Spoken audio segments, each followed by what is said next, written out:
Hello and welcome back to Tutor on a Bike. It's just me today. Ben's away with his Uncle David climbing the hills. His Uncle David, my wife's brother, is a very keen hill walker and mountaineer, member of the mountain rescue team, and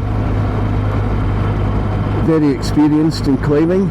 So he's got two daughters, neither of which are very keen on taking to the hills, so he kidnaps my son whenever he goes to visit his grannies, and the pair of them go for a little walk in the hills and sometimes a bit of rock climbing, and quite often some abseiling.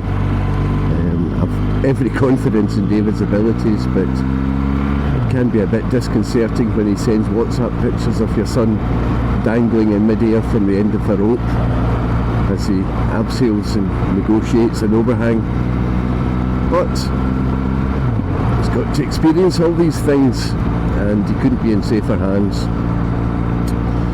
So yeah, I'm just taking the opportunity. It's the first dry day this week. We came back from Aberlady, Ben and I, and it has chucked it down consistently ever since. So today's a Sunday, and it's the first dry day I've had for a week. So what I want to talk about today, just for the sake of having something to talk about, I don't know if you can see that. There's what we call the golf ball on the hill. I don't know what it's to do, something to do with radar or something like that, but it's a bit of a landmark in the area. So yeah, what I want to talk about today is YouTube.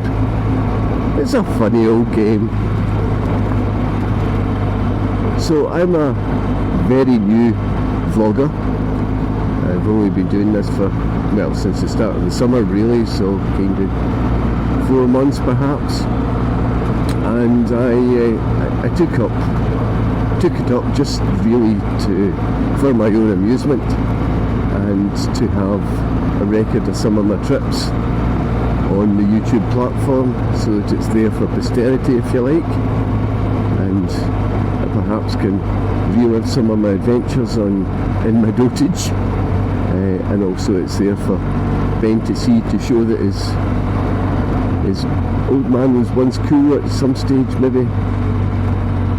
So I told nobody about the channel. I think none of my friends know. My wife and my son obviously know, and my neighbour across the road, and that's about it. I've not told anybody. However, despite that, I've got a whole bunch of new subscribers, and I'm elated. I can't believe it. I can't believe that anybody else wants to see what I'm doing, listen to my nonsense, and let alone subscribe to the channel. So welcome along, welcome aboard, and I hope you enjoy it. There's most of my trips will be round about where I live, so that's the Scottish Borders area, and sometimes I just talk a load of waffle while I'm going along. But yeah, with it comes putting yourself out there.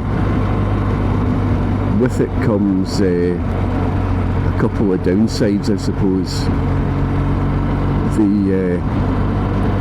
The cost of setting up a vlogging setup is actually quite high. I mean, yes, you can do a kind of basic job with a GoPro and a lav mic, but if you want a bit of variety and change of view and a bit of different scenery, you'll need at least a couple of cameras. And to get the kind of viewing that you want, the kind of scenery that you want, the rock steady or hyper smooth or whatever you want to call it, I'll just go past this campervan, then you need to get a decent camera, or a couple of decent cameras, so you're looking at a few £100 there, and it then becomes addictive. So I started off with one GoPro camera, then I got two, then I got three, Then I tried the Osmo 4, so ended up buying another one of those. So I've got two of them, and the DJI very excellent wireless microphone set up as well. So yeah, it becomes a case of you keep buying kit, and oh, that's nice. That's very nice. So yeah, so it's got its downsides in purely financial terms, plus the fact that you sometimes feel a little bit guilty if you go out on your bike and you haven't put the cameras on. Isn't this wonderful? Look at this. Absolutely gorgeous. Nope, not happening. So I think a lot of the attention I've got, or the views I've got on YouTube as a result of a little kind of bike review that I did regarding my own bike. A short that I made to show my lack of patience with campervans, and they got a terrific amount of views, which means that more people have seen what I'm doing, and less you have subscribed to the channel. But yeah, it has its downsides. Even in my small viewership, we have some pretty negative comments, which is a shame really. I don't mind people disagreeing with my point of view, it's what it's all about, but it's a shame that you get the occasional idiot that just wants to put a crimp in your day. But I'm not letting it bother me. I am absolutely over the moon that so many people have come along for the ride.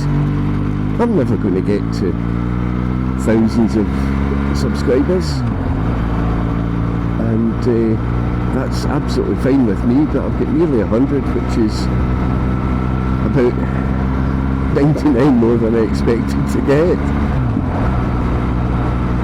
When I get to 100, I think I'm currently sitting at 94. When I get to 100, I'm going to have a little celebration, and I'm going to do a little kind of giveaway thing. If you have seen some of my previous videos, you may have seen that I make key rings for a living. I'm retired from my proper job, so the key rings are just a hobby, and I got utterly fed up of motorcycle key rings damaging my handlebars because of the flapping about, and they're made entirely of metal. So I make some leather ones with metal, some of them, and engrave them with whatever people want. And it started off as a small business, and it's gradually grown and grown and grown. Oh dear me, an abandoned caravan been vandalised to hell. That's a shame. Why do people think it's alright just to dump their crap in Scotland in a lay-by somewhere? Yeah, so anyway, so yeah, when I get to 100, I'll maybe do a little giveaway, just as a little thank you to some of you for coming along.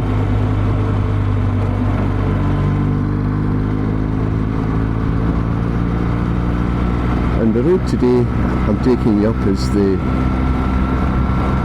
Dalveen Pass, I think I've got to. I came off at Drumlanrig and turned left, so it must be the Dalveen Pass. But I don't think I've ever come up it. I've come down it a fair few times, but I've never come up it. It's lovely.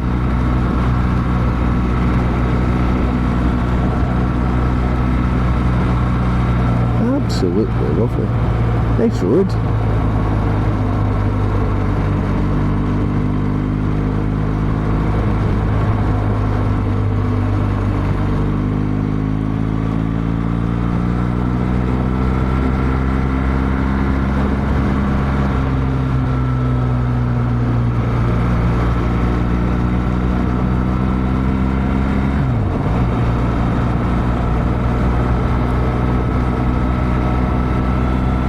stunningly beautiful. You don't need to come to the Scottish Highlands, just come to the Scottish borders, you get scenery like this. In fact, you don't even need to come as far as that. Go to Yorkshire, it's gorgeous as well.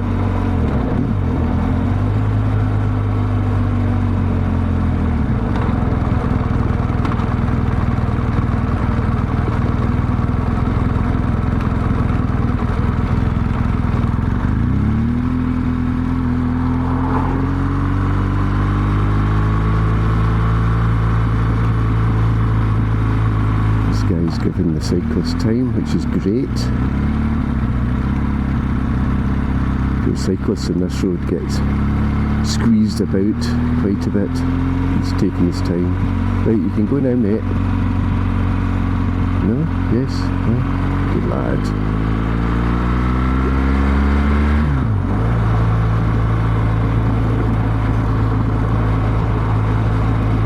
Looks like we've got some camper vans set up camp here for the weekend.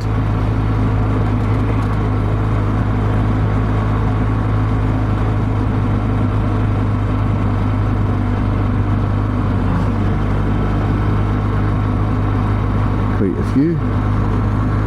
Maybe they're together. I'm not sure why people would want to come up to the wilds in Scotland here and camp and right next to each other. There's plenty of room. Maybe that's just me being antisocial.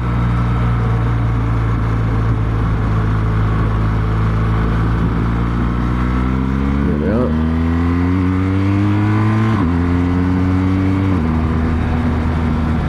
Right, we don't need to go quite that fast.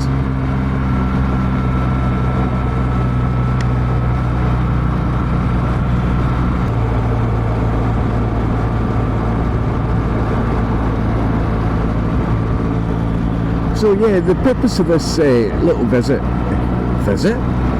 little video is I want to test out my cameras. So this is the first time I've had both Osmos connected to the bike.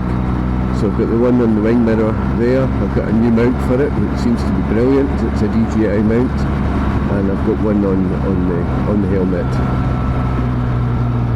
I've got a lav mic connected to the wireless mic, the wireless DJI mic. It's sitting in my pocket, and I've got a lav mic in the helmet because the style of helmet I've got, even the very small wireless DJI microphone won't really fit into the helmet in an area where I'm not going to get interference or wind noise or anything like that. I am going to try it, but I'm just trying this first to see how we get on. I've done the gain down on the microphone a bit, so hopefully it'll not distort, and hopefully as well you can hear me and not too much wind noise. I've been reading up on YouTube videos about microphone setups for motorcycle vlogging, and it seems to be a real challenge for everybody. So I don't feel quite so bad that I'm struggling with getting decent quality sound while I'm out and about. Obviously I understand that the noise levels go up the faster I get, so the wind noise increases and all that kind of thing. I get that, but I just want to keep it as much as possible to a minimum. I did try AI noise reduction, but that really doesn't work. It sounds like you're underwater. So I've got no noise reduction on the microphone at all, other than turning down the gain.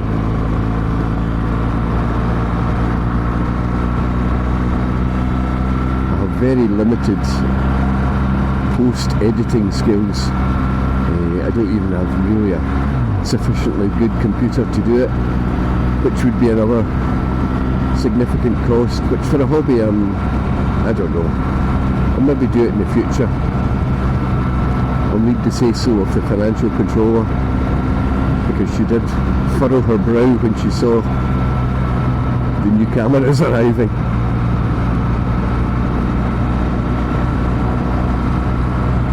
But alleviated it somewhat by selling 2 of the GoPros.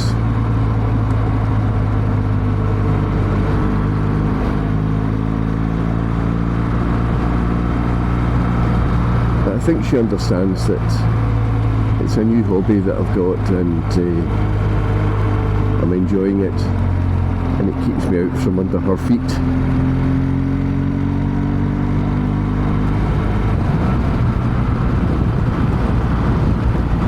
So I'll also tell you a little bit about what happens with when I take my son away.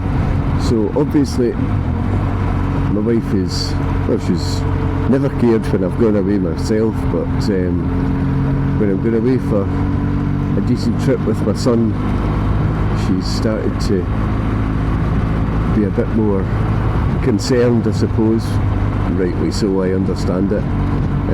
So I've got a thing on my phone now called, I think it's called Life 360. I'm not terribly sure, but it's a tracker.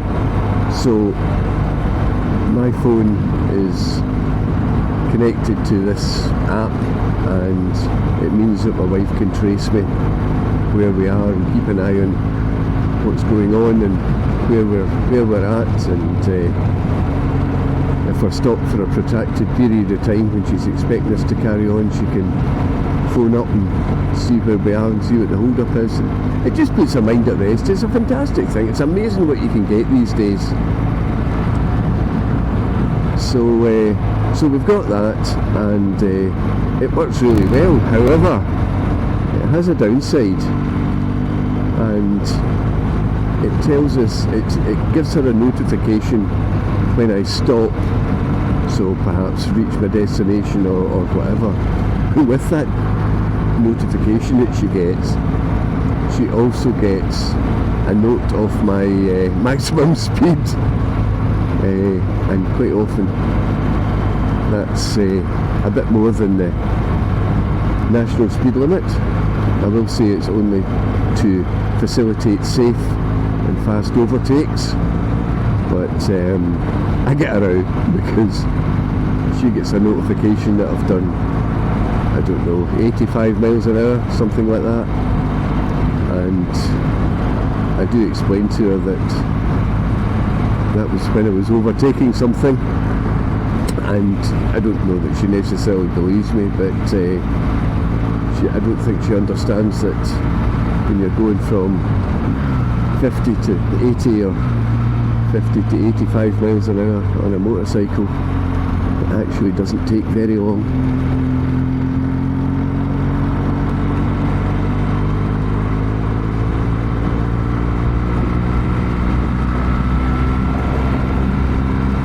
So if somebody could back me up there, that would be good.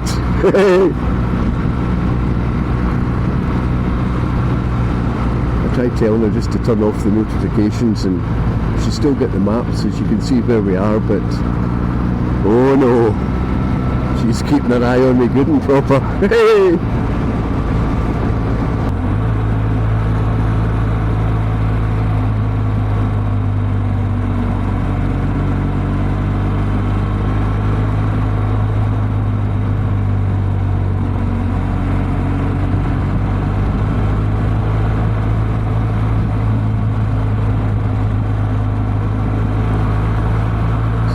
Camper vans we've got down here today.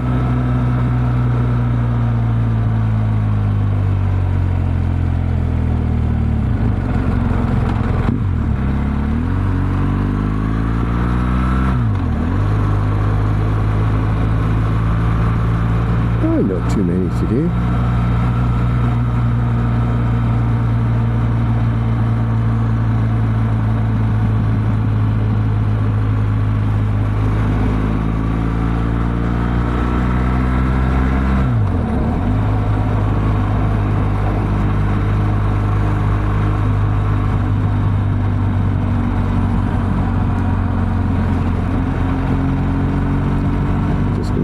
this guy because I think he's admiring the scenery.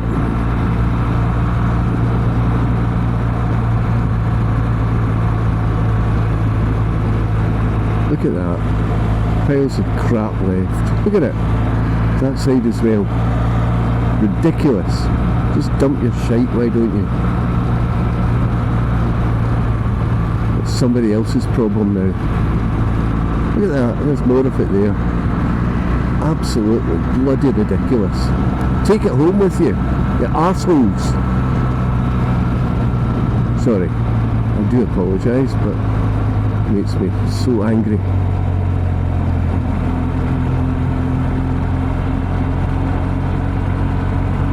I think it's particularly people who live in towns who have regular refuse collections and don't understand that we don't have that kind of infrastructure in the country here, especially where there's no bloody houses.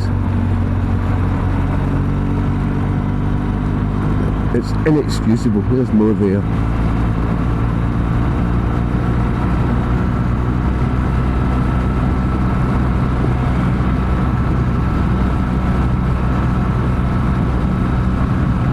And this is yet another reason why I can't abide camper vans. I think you all know my feelings on camper vans already, because disruption on the roads, and then they dump all the crap at the sides and leave it. I've actually seen them and shouted at a guy. I lost my temper because a little river like that to our left, and he was emptying his chemical toilet into it. That's just going to kill the river stone dead, and he had the cheek to argue with me about it, which is why I lost my temper. No conception of the harm that they're doing.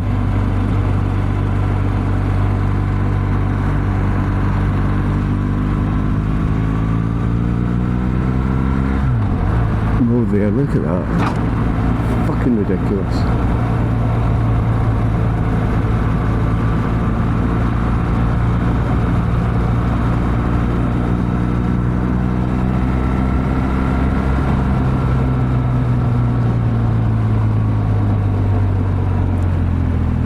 This, ladies and gentlemen, is why we're getting more and more restrictions in Scotland for camping. Because all these people during the pandemic bought a camper van, had a staycation, and just think they can pitch up wherever they like. Anyway, little rant over, there's nothing I can do about it myself. There's more there, look. Just dumped it the roadside.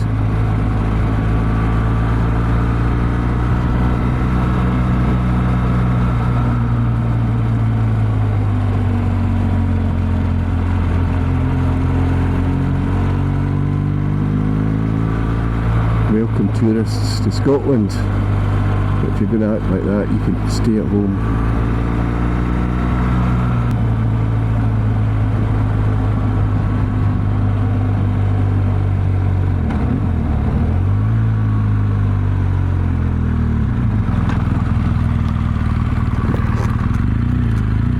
Wonderful, more loose chippings.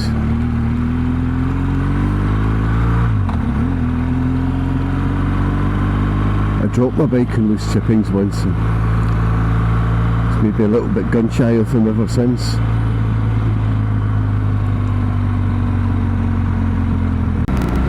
So I do like the new Osmo 4 cameras. I had a side-by-side, more or less, comparison with them and the GoPro Hero 9s that I had, and I found the colour definition a lot better straight out the box. As I said, I don't have a tremendous amount of editing skills to change things like that. Most of the, in fact all of the video that I put up on YouTube is unalterated in terms of sound or vision. The only thing I do is cut bits out that might be boring, or cut bits out that don't necessarily work. So the Hero 9s occasionally froze, and that meant that that encouraged me to change. The other thing I wanted was the wireless microphone capability, which these have got, which seems to work okay. And I was also told that the battery life was better. I've not found that to be the case. I did use the Enduro batteries on the GoPros, and they're about on par with that. They're certainly better than the standard GoPro batteries, but they're just about on par, I think, with the Enduro batteries. But other than that, everything connects effortlessly. I've also got, I don't know if you can see it down in the handlebars there, but I also have a remote control for the cameras, so it doesn't operate as well as the GoPro one. The GoPro one you'd switch it on and it would wake up the cameras and hit record and they would record. The Osmo doesn't wake up the cameras, it only will wake up one of them, and if you get 2 or 3 then that's a problem.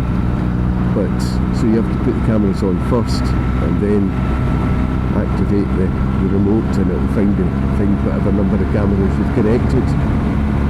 But once they've connected, they hit record, happy days, not a problem. You have to double hit the button to cancel the recording, which I keep forgetting to do, but that works perfectly well as well. So I've got, what have I got? I've got Rocksteady on the wing mirror mounted camera, so that means that when I tilt the bike over, the horizon will change, so you'll get the impression that we're leaning over. On the chin mount camera, I've got horizon stability, I think it's called, or something like that. So the horizon should stay horizontal and you should see the bike tilt. That's the plan anyway, give you a couple of different perspectives. We'll see how well that turns out when I get home and try and edit it later on. But that's the plan. It's a deliberate thing. I've set them both differently to try and get the most of it and give you the best impression of riding that I can do. Yeah, let me know what you think of the camera angles, or not so much the camera angles, but the settings, the horizon thing. Me aim to please now that I've got some people joining me. Try and make it as enjoyable as I can. Why have I got double lines and can't get past hidden dip? Ah, shite.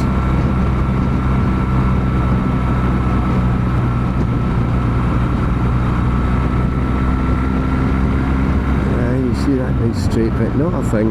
Getting a bit where I could pass as cars coming.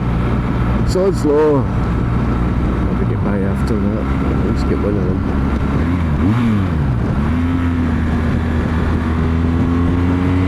Yeah, get by.